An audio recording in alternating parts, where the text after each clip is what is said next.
Hey guys, what's up?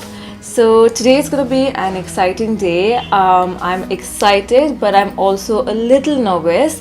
I am going to be doing microblading. So for you guys who don't know what microblading is, it is basically a procedure wherein they use ink to make hair-like strokes, especially for people who have really sparse eyebrows or really thin eyebrows. It just basically makes your eyebrows look naturally fuller, bushy, and it just fills in all of the gaps in your eyebrows.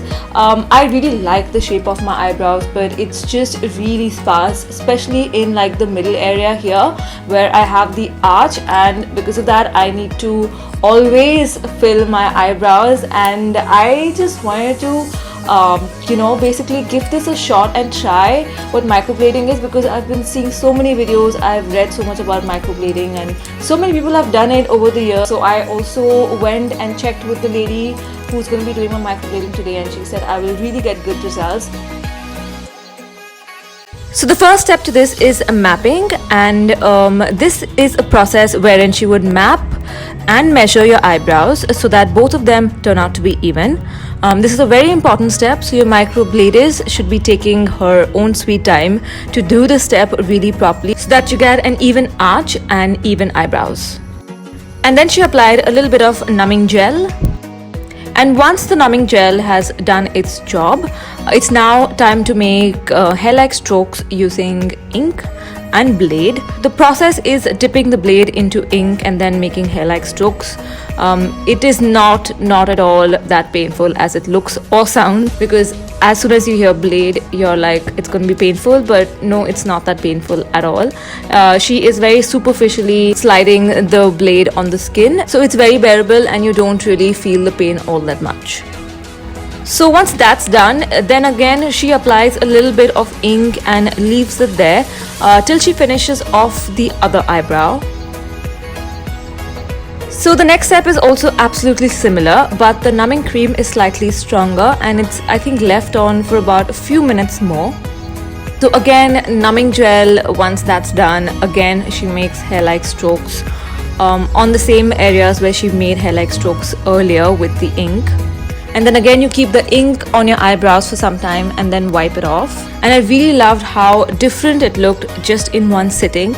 I'm supposed to come back after 4 weeks again for a next sitting, which will make it look even better, because there will be scabbing for about 2 to 3 weeks. But I honestly loved how it looked, and I love the way how it frames and changes my face. So guys, I'm back home and this is how my eyebrows look. It looks exactly how I would actually fill in my brows, or even better. You saw the entire process. The pain is bearable. There is a little bit of pain, very little bit, a little bit of like discomfort, but it is completely bearable, especially the second time. The process takes about 2.5 hours. The mapping and the numbing takes longer than the process actually. And this is the first sitting. All of this is going to scab off, which means that the pigment and the skin is going to come off.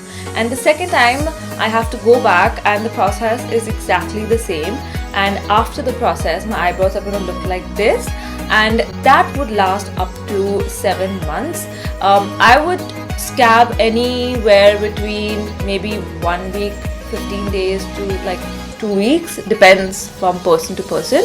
But she said you have to come back for your second sitting between 4 to 8 weeks. So I need to go back between 4 to 8 weeks.